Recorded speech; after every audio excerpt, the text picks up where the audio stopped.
I am so excited to introduce our next guest. You're in for a real treat. Welcome, Terri Hirning. Thank you for being here. It is a pleasure, Kristen. Okay, so we are going to be talking about something that's so important for our community. We're going to be talking about self-care and what families and parents, moms, dads, guardians, grandparents, anybody involved in the village of helping our kiddos, what they should be doing for themselves. But before we get started, can we talk a little bit about why you are so passionate about helping this community? 100%. So first and foremost, as you know, I am an autism mom. My son Matthew is considered recovered from autism.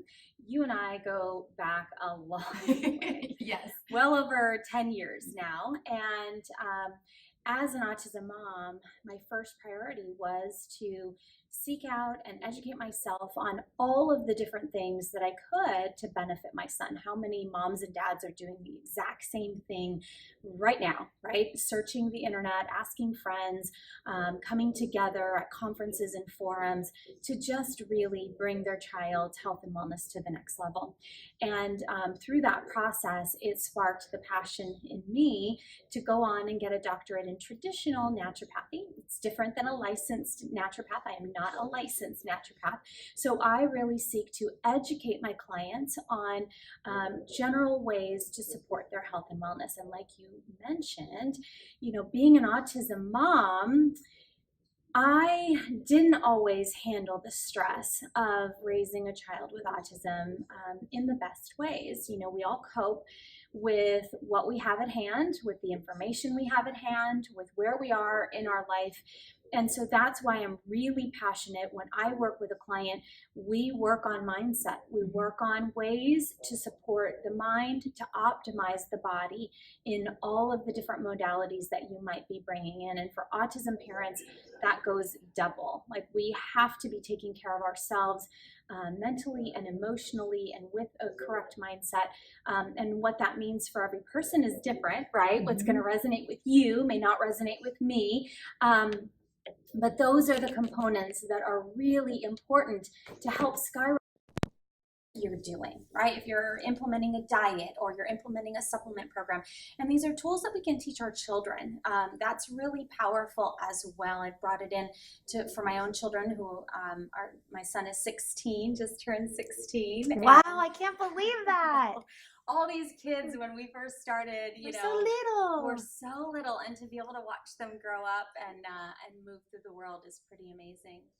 And so now you have your own practice of helping educate so many different families, and and just not just families, you educate professionals, families, anybody who's wanting to seek a better quality of life through wellness and health, correct? Right.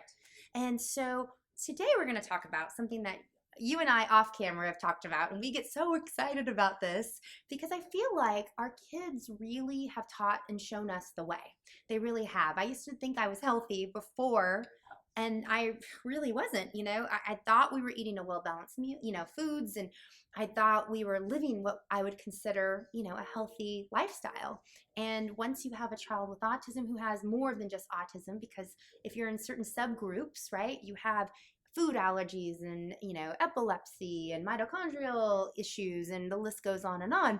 And so at first you just kind of like dive into that, right? You're just like, you sleep none, you're lucky to take a shower, forget about shaving your legs, that doesn't happen. And then all of a sudden you wake up and you go, oh, okay, they're kind of stable. I've learned what I need to do and move forward with them. And then you kind of take a step back and you look at yourself. And then you realize you want to be here for a long time. At least I do. I want to be here for as long as I can. I want to be here for as long as my child needs me for. And I want to make sure that I can help guide him in the best adulthood, right? But if we don't take care of ourselves, we're not going to be able to do that. One thing we talked about off camera, which I'm really excited to talk about, is we've heard this in the autism community, right? Parents exhibit the same type of symptoms of somebody with PTSD.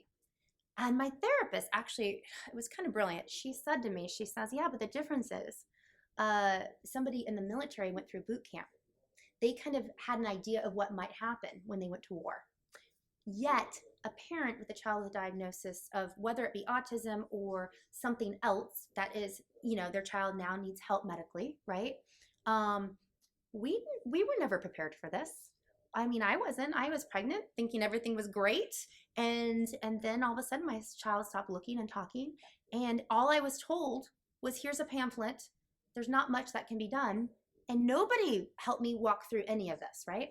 And so I think a lot of families are experiencing helplessness, loss, Oh yeah. feeling sad, not knowing that there's so much hope out there, but we're feeling these kind of things, or something happens with our child and we don't know how to help them, and that feeling of helplessness is like, oh, like, so let's talk about how we can help these Yeah. families take care of themselves. So give me some tools. So I'm actually going to take you through a little couple of exercises. Okay. So one of the biggest things that I found personally that I really do say saved my sanity and saved me from an orange jumpsuit at one point in my life, and I'm not even kidding you, is meditation. Okay. And so a mindfulness practice. It does not have to look like, going into the woods and sitting cross-legged and saying Om, right? Meditation or mindfulness is really anything that works for you. It could be a walk on the beach. It could be, sitting on a bench and journaling, or I find it very helpful to focus on a constant sound. So if I am in my car, for example, so there are a lot of apps. I remember spending a lot of time at therapy clinic waiting rooms, in the car waiting for a school pickup, or program pickup, things like that. Okay, so what I'm going to teach you can do in any instance, in a car, in a waiting room, and we can do it very discreetly.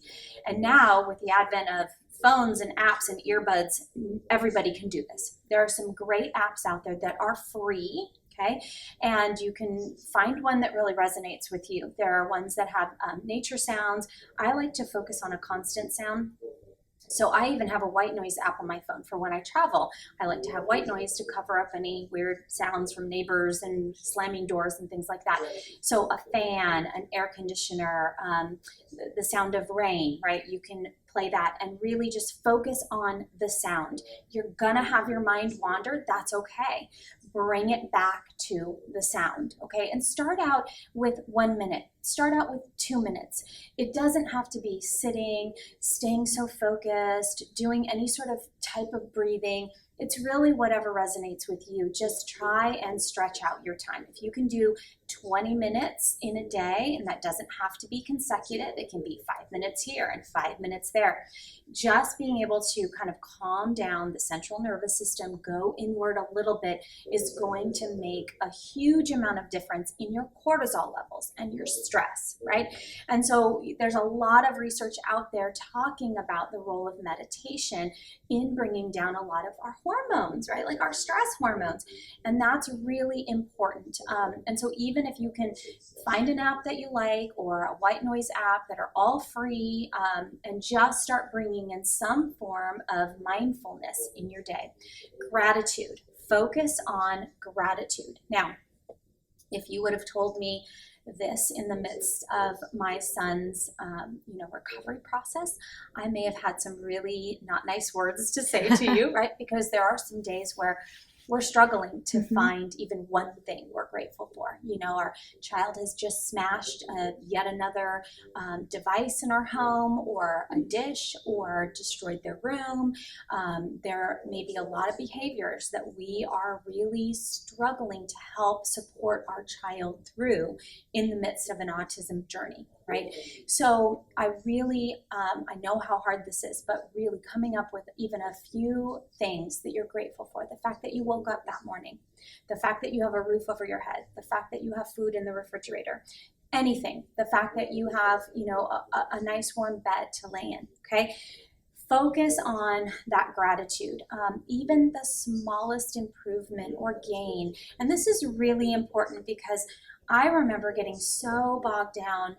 When we're a special needs parent, we are faced with testing that shows what our children cannot do. We're faced with progress reports that our kids aren't meeting. We're focused with all of the outings that other family members can take their children to that we can't be a part of because it's too much for our kids, right?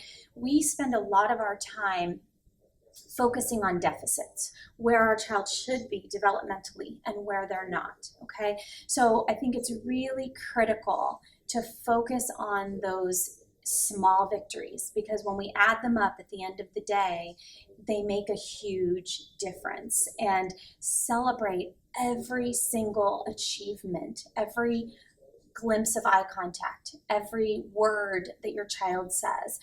Wherever your child is on their journey, try and find some element of gratitude.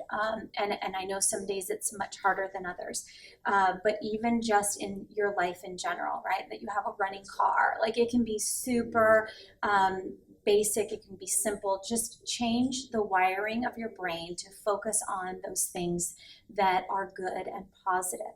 And let's see if we can, having that attitude of gratitude really does change things. And one other technique that I really want to encourage parents to look into is something called tapping, or emotional freedom technique, and it's also abbreviated EFT. There is an app out there by the Ortners, they are a sibling group that created the tapping solution. There's a whole book, they did a summit, but there is an app that is free. There's a free version and there's a paid version. The free version is just fine, so you can download that. And tapping, when you talk about PTSD, so when we talk about emotions, we know our emotions are also chemical messengers, right? And there are different neurotransmitters that are linked to these different emotions. And when we have something like PTSD, or we have just those thoughts that we can't get out of our mind, we wish we had done something different, or we're ruminating and thinking about that same experience and going, gosh, that makes me so mad. I can't believe that person did this or said this about me or whatever. Or if a traumatic experience happens, we find ourselves going over and over and playing it like a loop in our head. A piece of it, science says, is this chemical messenger component that has bound to those cellular receptor sites. And tapping can help the body release those chemical messengers from those receptor sites and allow us to not feel the need to replay that.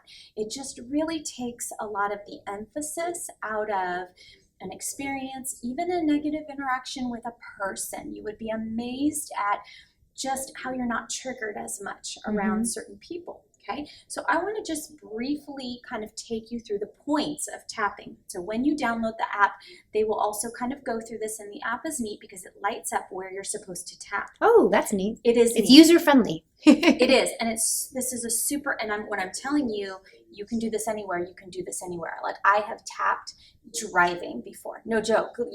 So the first point is this karate chop point. Okay, so you just take your two fingers and you're tapping on the side. Okay, some people feel like I feel a tingling when I do this, and you will have something that you're going to state. So usually in tapping, we go through kind of what we don't like first, right? And I'm a big one on using conscious language and focusing on what I do want in life.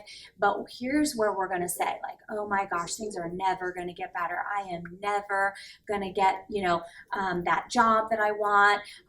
Gosh, we're going to be, so poor forever, right? Like whatever your issue is, right? And the tapping app is great because you could do it on money, you can do it on weight loss programs, you can do it on stress or anxiety or phobias, but you're going to really focus on what you don't want. Okay, and so you'll have a statement that you say a few times while you're doing the karate chop point. Then you're going to move up to the eyebrows. So like right where our eyebrows kind of come down, you're going to just tap right here, right? And then you're going to go to the outer eye. Are we thinking about something positive? So you're going to, and the tapping app has like verbiage, and they'll say it, and you can either say it out loud or you can say it in your mind. So parents, I know, hang with me. Like even if you're on an airplane and you have a phobia, you can download some of these programs and you can put your earbuds in and you can discreetly sit here and tap. Okay, so then the next one is the outer eye, under the eye, and then under the nose, under the chin, collarbone, under the arm, and then the tapping solution does the top of the head. The coach that I've worked and trained under, she does the wrists. I think that's a little bit more discreet. So if I'm on an airplane, if I'm in a waiting room, you can kind of put in your earbuds and run through a tapping thing, saying it in your head, and you can just be really pretty discreet about this. And the great thing is there are some solid science on this. When you start diving into emotional freedom technique in terms of stress release, really moving you out of that PTSD, fight or flight stress response. There's a lot of really great solid science talking about the effectiveness.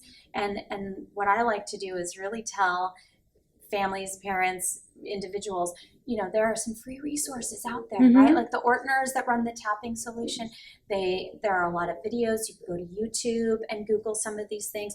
You can pretty much come up with whatever you're wanting to shift in terms of your attention or your focus or your stress level. Again, finances, phobias, weight loss, health, wellness. The Ortners, I think it's on the paid version, but they actually have a tapping protocol on healing your gut. Wow. So when we talk about, and kids can get into this too. Like I tap, my son is 16, my daughter is 13. When there have been, not so great experiences and they are stressed out or are really kind of thinking over these situations, even, kids going through puberty and having, fallouts with friends, I said, come on, let's tap on it. And I've asked them to download it onto their, phones and then be able to do the tapping protocol. So when you're tapping on your hand, that's when you're saying all this, for example, like you're saying the negative stuff, like so I'm never like if you're trying to lose weight, like I'm never gonna lose weight, be fat forever. Ever. Okay, but then this Why one, do I always choose bad foods? How come I can't lose this weight? I'm never gonna get to my goal weight. Why am I always gonna be fat? I'm so miserable. My body hurts. I'm never gonna lose this weight. And then, like when you're going through one of the apps, it will then switch. Like you only do the karate chop at the beginning and then at the very end. It's kind of like a start and then a wrap up. But you'll go through the points several times. And so there will be a couple of renditions of this is horrible, this is awful. Like you almost want to make it even worse than it is. Then right? Do you ever say it's good then? Yes. Okay. Then you move into I lose weight easily and effortlessly. My body gravitates to what is nourishing me most effectively. I can lose this weight so easily.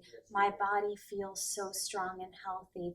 I easily meet my goal weight. Clothes just are fitting so nice. I'm happy with my body image. So then you cement it. So it's like manifesting. Yes. And so basically it sounds as though you're letting go of all the negativity. Like you're putting out the negativity and you're putting it away. And then you're manifesting of like what you want. And here's the thing, what I love about it, you can believe it or not believe it, but it's not going to hurt you.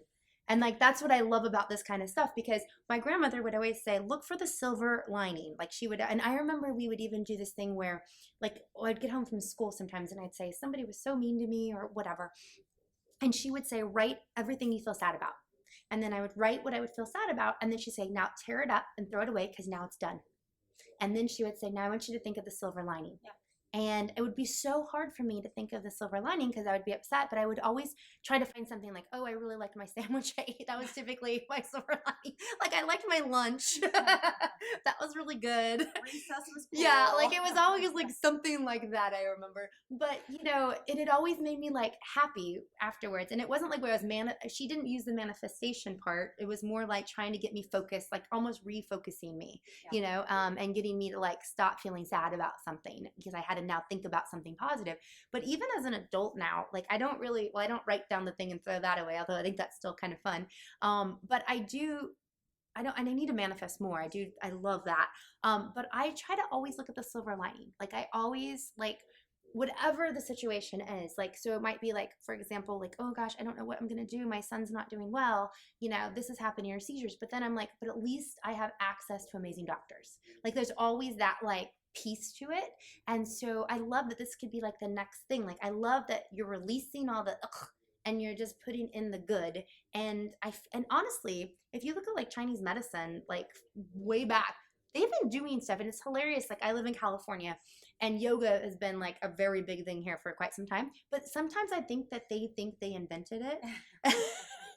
And it's hilarious how we have all these kind of like, hot or whatever you want to call it, new supposedly things, but they've been around for a very, very long time, right? And so to me, when you're talking about this, it reminds me of something that I'm sure they've been doing long, long ago. Well, I have a slight story about that because, like I said, I work with a coach. For me to be able to be most effective for my clients, I always have to be learning what else is out there so that I can support them. Because, I really do feel like all of these things build upon one another. And if our mindset isn't the best, and we're talking about changing diet or bringing in, if you're implementing a supplement protocol, you're working with a practitioner and they've outlined something, then really, if your mind isn't there, it's not going to be as effective, right? The same thing I think rings true with our kids. The more we can visualize where we want them to be, the quicker they're going to get there. Okay. And I know, hang with me on this one. Okay. But there actually was a study on the Russian track team, and they divided the team into, so this was an Olympic team. They divided them into 4 different groups. One group did the normal training, okay, so whatever that entailed. The next group, instead of the full training schedule, they took 25% of that time instead of being on the field. They did some of this work, this visualization, things like that, okay? Then they took a group and they did half and half, 50-50. Then they took a group, 75% of their training time was actually spent doing mind work, right? Wow. Visualization, and only 25% of it was the actual physical training. Guess who outperformed? The ones that did the visual work. So the coach that I work with, she actually specializes in working with athletes, pro and amateur. Okay, so she works with a lot of people who are coming back from an injury or trying to take their game to the next level. When we talk about muscle memory, a lot of what we do in our life is muscle memory. Think about getting into your car. You don't have to think, okay, Kristen, insert the key, turn it. We're on autopilot. Right? Or even when you drive home, sometimes you're like, how did I get home? Like, yes. You just automatically have driven home. And it's that muscle memory, right? So much of what we do is muscle memory, but our muscle memory can be developed by mental exercises, right? So think about if you're a golfer and you go to the driving range and you're going to practice your swing. How many times are you going to make an error and slice it one way or another, right? Probably a few. So now your muscle memory has that in its experience, as well as the times you got it perfect. If you're going to visualize something, Kristen, how much are you going to get it perfect? 100%. If you've got a big presentation and you're going to visualize how you're doing it, are you going to visualize yourself falling down the stairs? No, you're going to visualize it perfectly, right? And when I started learning more about this, I was like, this is what, like, I need to be doing this with my children on the first day of school, on even if they are nonverbal, sitting there and talking them through, man, buddy, you're going to have such a great day. You're going to meet new friends. You're going to have the nicest teacher. Are our kids going to have bumps in the road? Are they going to have terrible days? Of course. And unfortunately, our kids have a larger percentage of those days, right? We want them to be set up for success. Like, I have always been, one to maintain, our kiddos face so much more disappointment than their neurotypical peers, siblings, relatives. Okay, so how can we support them and give that bolster to their self-esteem? Right? And this visualization, going over all of the great things that they accomplished in the day, even if for most of society, we take that for granted, right? A trip to the grocery store, right? We were celebrating Jax's trip to the grocery store. How amazing was that for him? Okay, so other teenage kids, that's an everyday kind of thing. Who cares? Not for Jax. Right? That was huge. So we celebrate the heck out of every little milestone, knowing the more we get that into their mindset and into their consciousness, the more that becomes their reality. Right? Absolutely. And I love the fact, with the self-care of if we model for them, us taking care of ourselves, like for my son, I'll tell him, it's hilarious because he'll be like in the morning, he'll be like, Mommy, take a shower? I take a shower. I'm like, yes. Mommy, brush your teeth? I brush your teeth. And it's like he sees that those simple little tasks of taking a shower or brushing your teeth or brushing your hair, he sees those, but he realizes, oh, Mommy does it, I have to do it. And I think the same way with our attitude. If we have a positive attitude, I'm happy, I'm bubbly, then that's going to just be able to model for our children that we're taking care of ourselves, or even eating the right way, right? I'm always testing all of his food. Clearly I have a food theme going on, but like I am always going, oh, that tastes really good, and I'll eat what he's eating, because I think that's really important, because a lot of our kids are on special diets, and I talk to so many families and they're like, I don't even know what their diet tastes like.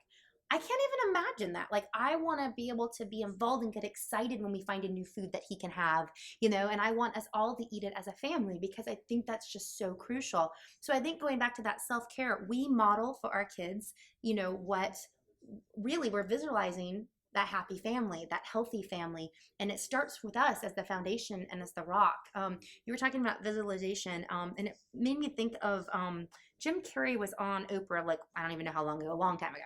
And he was talking about how, don't quote me on the number, I feel like it was 20 million, that he wrote a check to himself for 20 million when he like had no money. And he would go up into like this area, I want to say it's in Mulholland Drive, it's in LA. He would go up and he would like overlook the city, and he would visualize getting a movie. He would visualize doing this. Now, mind you, he had never gotten anything at that moment. He had no money really in the bank. And it wasn't like he was born into what I call Hollywood royalty, where he had connections. I mean, he was just an everyday average person that basically had no money, right?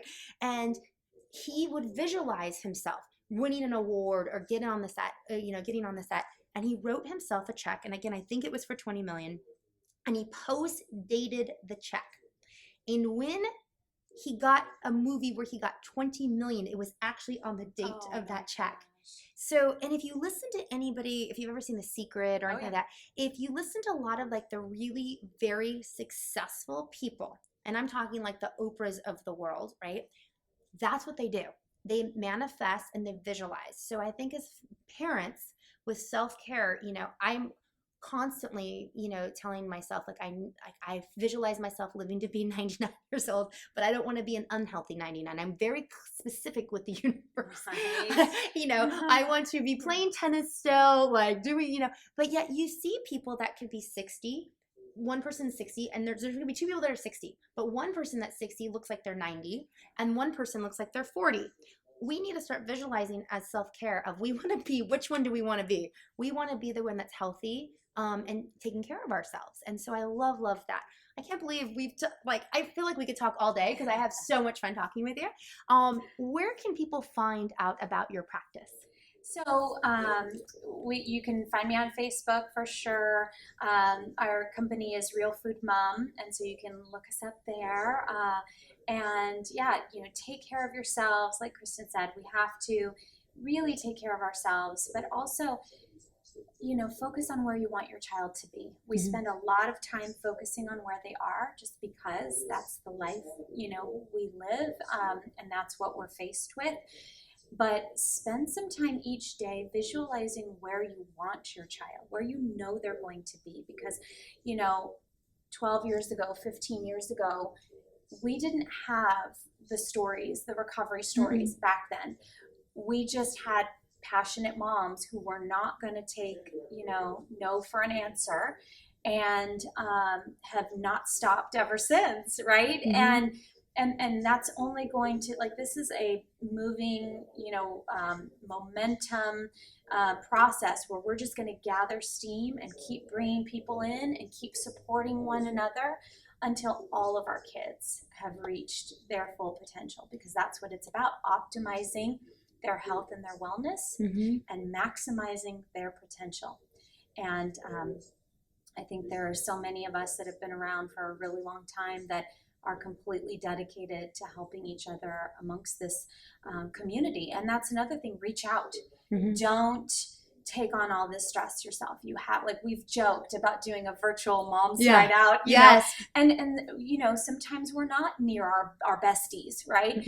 But we have an online community, and reach out, find another mom or moms, set up a Skype night, or just connect with others and put some of these mindfulness tools to work. There are free resources out there, and just take care of one another. And I think that's really important, is surround yourself with like-minded people that are also, supportive of what you want to do for your child, what you want to do for yourself. I think that's so crucial. And any of the negativity, if anybody that's, you know, not supportive, or they're kind of poo-pooing, or, you know, and I hate to say it, there's people that in your lives that could be jealous of you or whatnot.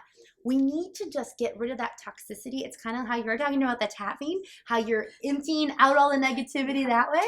You need to also empty out all the negative people around you. Like you and I joke that I live in a bubble, because I really do. I feel like half the time I have no clue what's really going on in the world, because I really live in this bubble where it's just like my safe zone, right? And I do think there's something to be said about that. I think that I feel healthier and happier because of that. And I only allow people into my bubble that are going to be supportive, that are going to lift us up, because that's also part of self-care, is learning where to shut and close doors, and where you can open doors to allow people in your life. So I think that's crucial. Now you said Real Food Mum, but it's M-U-M, correct? M-U-M. Yes. So realfoodmum.com. And what message do you want to leave with everybody? There's always hope, right? It doesn't matter whether your child is 2 or 22. There are always ways to optimize health and wellness and just where your child is. And don't ever, like you said, believe somebody who is discounting where your child can be in life, because I know, you know, looking back on this journey, if I had listened back then, my son would be in a far different place than he is now. And nobody can limit your child's potential, not one person.